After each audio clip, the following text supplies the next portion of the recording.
Hi, everyone. My name is Aishah-Nyeta Brown. I'm a climate justice activist and a disability justice activist. I am a Gen Z climate advisor with the Climate Mental Health Network. My pronouns are she, her, and hers. Physical description. So I'm in Virginia currently. I have dark curly brown hair that is shoulder length. And I'm in my bedroom, and there's a picture of London behind me with a bookshelf and a record player. Love. My name is Anna Jane Joyner. I am the founder and director of Good Energy, which is a story consultancy for the age of climate change. We just released a playbook for screenwriting in the age of climate change. And my background is I've worked in climate communications since college for 15 years now.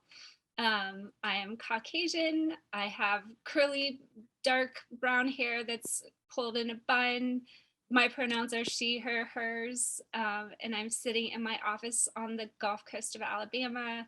There's a painting that my partner painted behind me that's red and yellow and has flowers and angelfish on it, and also a bookshelf of some of my favorite books. So tell me how your lived experience with neurodivergence has intersected with your climate activism and your mental health. Yeah, so I have been doing climate change work since the age of 17, so about 8 years, 9 years. I don't know. COVID sort of ruined my timeline. I don't know what's going on anymore. But I wasn't diagnosed until I was 23. So quite a late diagnosis considering, but I have participated in a lot of like climate work with different organizations, groups, programs, things like that.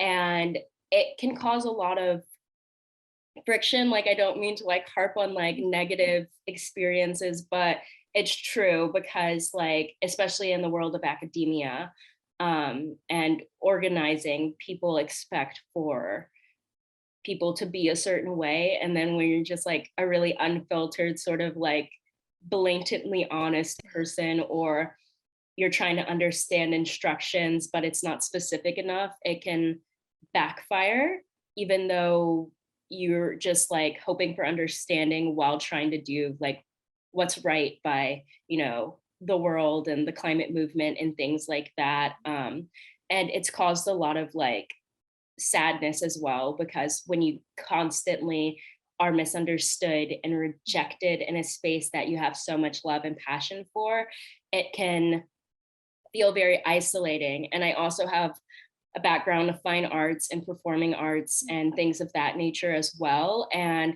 in that space, it's been a similar experience as well. So when I came into the climate space at 17, wanting to like tell stories and get active and combine the two things, it was like, oh man, I can't go anywhere without whatever's going on in my head, like impacting or affecting what I'm doing. So it has had some quite negative ramifications. And right now I'm in a space of thinking about how to keep approaching what I'm doing while also it being a safe space for me. Yeah. What about you? Yeah, I hear a lot of that. I'm so I come from a family with a lot of mental health disorders and neurodivergence. So anxiety and ADHD were kind of no-brainers, and I've wrestled with that since college. I was diagnosed later with ADHD. I was diagnosed in college with anxiety, and it wasn't until a couple of years ago that I was diagnosed with bipolar. But looking back, I think it's manifested in a few ways. On the anxiety disorder piece, I love this author and climate activist out of Australia named Sarah Wilson. She wrote a book called First We Make the Beast Beautiful, and it's all about like befriending anxiety disorder and really learning from what it can teach you. And one of the things that she pointed out that it really resonated with me is that it's something like 2% of humanity has always struggled with anxiety. And that was really critical. It is still remains very critical for us evolutionarily, because we were the ones who saw the tiger. We were hyper aware of danger. So kind of reframing it in that way helps me see the value in my experience in that part of who I am. And also, I think it did contribute to my climate activism. I was very, I got involved in college. I've been doing this my entire adult life for 15 years. And I kind of, once I knew that this was happening, it was such a profound emotional experience that I knew at a very young age that there was not anything else I could do.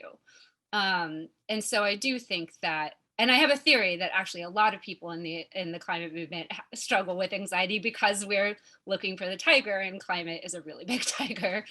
Um, Yeah, no, absolutely, absolutely. And why do you think that neurodivergence should be a part of climate story or character storytelling? And how do you do that effectively? Because you have way more experience than me, so I'm actually genuinely curious about that.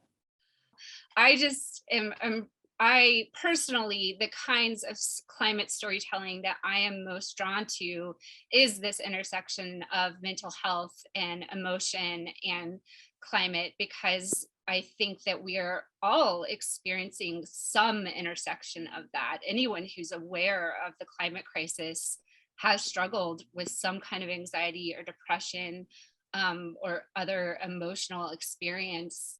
And so I think we need to be really honest about that.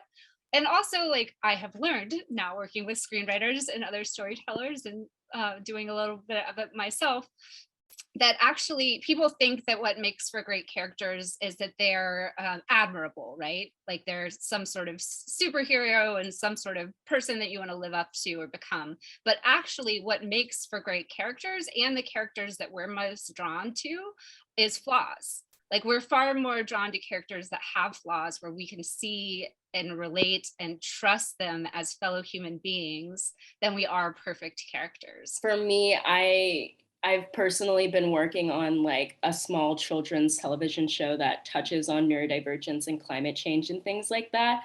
Obviously, it's been difficult because I'm like a one-woman show, but like most people that I've talked to or showed it to during like engagements and things like that have been really interested because, it's about these intersections that I do like agree with you need to be talked about, and we need to be honest on screen about like there's eco anxiety and mostly everybody has it, whether they know it or can acknowledge it or not. So when you're telling a story, like I say, is like even if it's like a small mention of like eco Mhm. anxiety or like a line or something. It doesn't have to be like the whole plot. Even if it is, great. But like people sort of lack that self awareness because they're sort of wrapped into that day to day where they can't really acknowledge why they're so worried or what they're worried about because like nature is all around us. The earth is our home. So when you have eco anxiety, it's sort of like it's very baked in or like a little bit like of an underlying constant that is hard to identify unless you like actually know about it, right? So I think that's an interesting approach. And that is like something that TV and film uniquely does so well. Like it gives a container for emotions and experiences that are hard for us to articulate unless we see it reflected back to us. And that is so critical for us to be able to process our own mental health and emotional experience, because it is psychologically critical that you don't feel alone.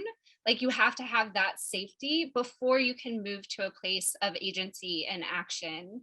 And if you're feeling isolated and alone, um, that that will keep you from engaging or taking action, that emotional experience. So, and TV and film can be a source of that. Like if you see a character, just be like, I see myself in this character and I've never seen that before. Yeah. And yeah, that's a beautiful part of storytelling. I'm so grateful that this conversation and the Hollywood Climate Summit this year is focused on climate storytelling, because it is something we should all be doing more of and paying more attention to. Yes, absolutely. And now we're going to